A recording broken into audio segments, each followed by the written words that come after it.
First हम prime minister Narendra Modi के हवाले से बात करेंगे थोड़ी सी। सर अभी अगर हम बात करें तो फ्रांस में उनको इनविटेशन आया है, 14 जुलाई को उन्होंने बेस्टाइल डे पे फ्रांस जाना है।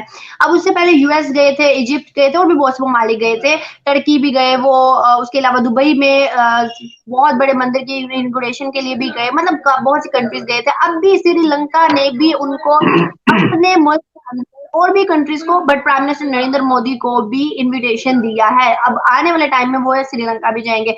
सर हर एक country prime minister Narendra Modi को प्रेफरेंस देके अपने मुल्क में इनविटेट करा है। और सर फ्रांस में आज एक बहुत बड़ी भी न्यूज आई है कि उनका सबसे जो फेमस म्यूजियम है वहां पर प्राइम मिनिस्टर नरेंद्र मोदी के लिए खसूसी डिनर ऑर्गेनाइज करवाया जा रहा है। मतलब मैं समझती हूँ बहुत बड़ी एक उनको इम्पोर्टेंस दी जा रही है, रेड कारपेट बिछाया जाता है, उनको लेने के लिए खुद प्राइम मिनिस्टर आता है एयरपोर्ट पे। तो सर ये सब चीजें क्यों, क्या आप अपनी राय रखेंगे? इसका बड़ा आसान जवाब है मेरे पास। वैसे तो एक्सक्यूज मी, आज कुछ गला खराब।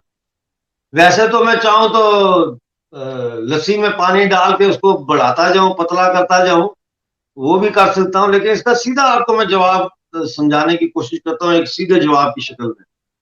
देखिए, जब मोदी जी गुजरात के चीफ मिनिस्टर थे ना, तो उन्होंने गुजरात की ब्रांडिंग की थी, made in Gujarat, from Gujarat, by Gujarat, जब से वो प्राइम मिनिस्टर बने 2014 से हाल पर, उन्होंने इंडिया की ब्रांडिंग की है, ठीक है ना।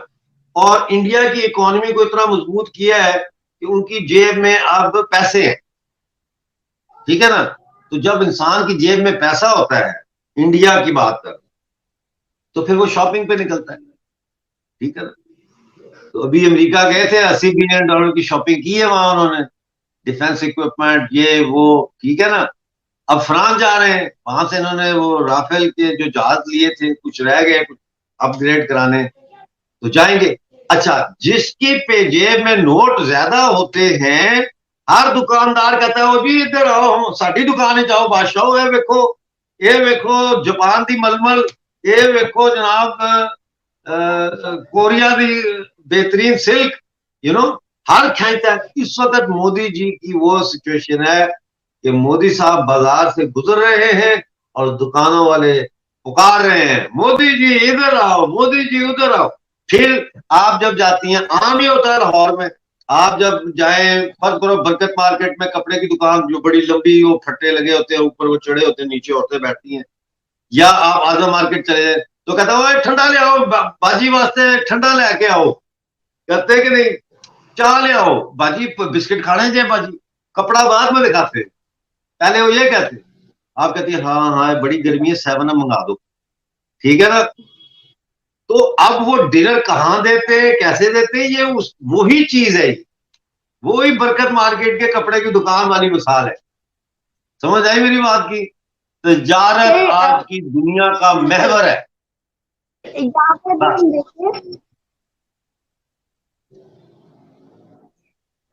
सर आपने जैसे बात किया कि जिसकी जेब में पैसा हो वो शॉपिंग पर जाता है, लेकिन यहाँ पर पाकिस्तान का ये हिसाब है कि जिसकी जेब में पैसा हो वो अपने लिए शॉपिंग करता है। मगर मैं इंडिया का देखूं तो जिसकी जेब में पैसा है, मतलब अगर प्राइम मिनिस्टर नरेंद्र मोदी की बात करूं तो उनकी अगर जेब में पैसा है तो वो अपनी जेब नहीं,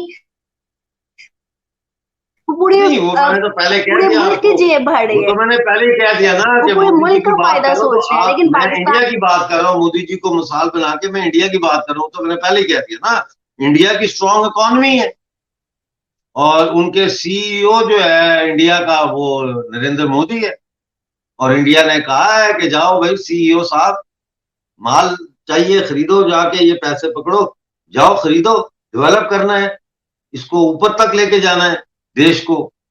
तो ये हो रहा है। पाकिस्तानी जो है उनकी जेब में पैसा जब होता है तो नहीं, पाकिस्तान की जेब में जब पैसा होता है तो पाकिस्तान के वजीर आजम, जर्नैल, बड़े ब्यूरोक्रेट, वो पाकिस्तान की जेब से पैसा निकाल के अपनी जेब में डाल। मोदी जी तो वही पजामा कुर्ता पहना है, बास्केट ऊपर अच्छी वाली कलरफुल पहनी है, सादगी से जा रहे हैं।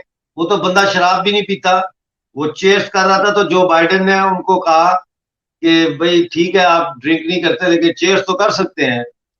तो यानी कहने का मकसद ये है कि वही कामयाब होगा दुनिया में जो ये ज़हन रख के बाहर निकलेगा, ये आज की दुनिया तजारत की दुनिया है, और नंबर 2 घर पे अपने सादगी अपनाएगा। बाकी ऐश मैश, ये शोबाजी, ये मेरी रोलेक्स की घड़ी, तो ये मेरा जो है वो टाइमेक्स की घड़ी, तो ये मैंने सोने की चेनें पहनी है। असल तो बात फिर इसी की है, असल बात इसकी नहीं है। लिहाजा ना मोदी साहब के पास कोई करोड़ों की रोलेक्स पहनते हैं वो, ना वो कोई मर्सिडीज जो है वो कोटे में से ऑर्डर करते हैं अपने लिए। जो तोशे खाने में उनको चीजें मिलती हैं वो बता नहीं रहे थे, वो तो मैंने लड़कियों के स्कूलों के लिए दे दिए। मैंने कहा ये बेच के तो लड़कियों के स्कूल बनाओ। तो इसी पे प्रोग्राम खत्म करना चाहिए, बाकी तो कोई बात पीछे आ रह नहीं गई।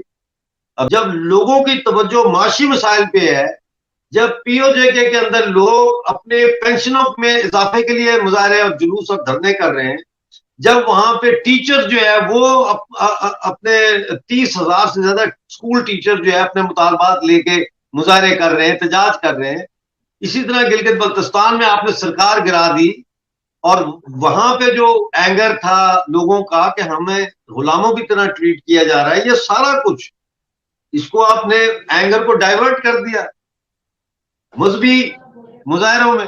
तो ये बड़े ये बाज कौमें बेवकूफ होती हैं, लाई लाक होती हैं, बाज कौमें तेज होती हैं, और वो सोचती हैं अच्छा कुरान शरीफ के साथ ये हुआ है, किसने किया है, कब किया है, क्यों किया है। अब तो ये भी कहा जाता है कि जो ये करबला का वाकया है ये डिसइंफॉर्मेशन की बुनियाद पे पेश आया, यानी अमीर माविया को गलत इंफॉर्मेशन भेजी गई इनके बारे में जो कूफे में आके बैठे थे इमाम हुसैन वगैरह, और उसकी बुनियाद पे ये हुआ। और इसीलिए वो कहते हैं कि जब माविया की बीवी को बताया गया कि हजरत इमाम हुसैन को कत्ल कर दिया गया तो उसने अपने सर में मिट्टी डाली। तो ये चीजें जो है एक अक्लमंद होना चाहिए इंसान को। मुझे नहीं पता ये सच है या नहीं है, जो ये कहानी अब चल पड़ी है, एक नई नैरेटिव चला है करबला का, लेकिन आज की तारीख में सेंसिबली सोचना चाहिए, ना कि बंदर की तरह के एक डुगडुगी उठाई हुई है बेहुरमती बेहुरमती बेहुरमती, और पूरी कौम बंदर की तरह सड़कों पे नाच रही है। क्या कैरेक्टर है हमारा, ये कैरेक्टर है।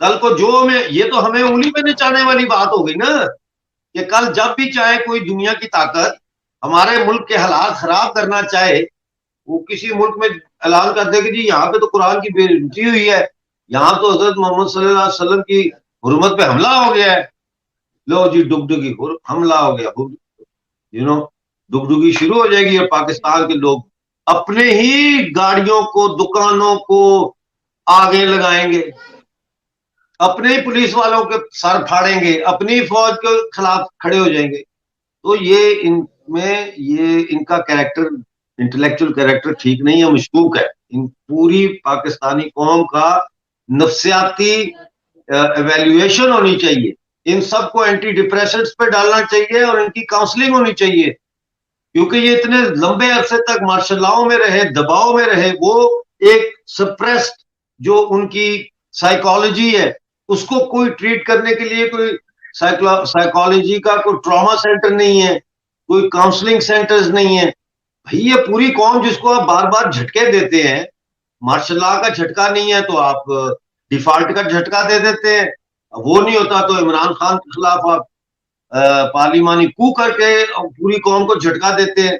जो अंदर जाता है बात, वो मैं आपको एक बात बताऊं ये लिख ले, ये एक नॉवल है, उसका नाम है ब्लैक नो मोर, ठीक है। ये 1930s में लिखा गया था, अमेरिकन नॉवल है, और ये वहां पे जो ब्लैक और वाइट रेशियल इशू था उसको एड्रेस करता है, लेकिन है कॉमेडी नॉवल, कॉमिक नॉवल है, मजाहिया नॉवल।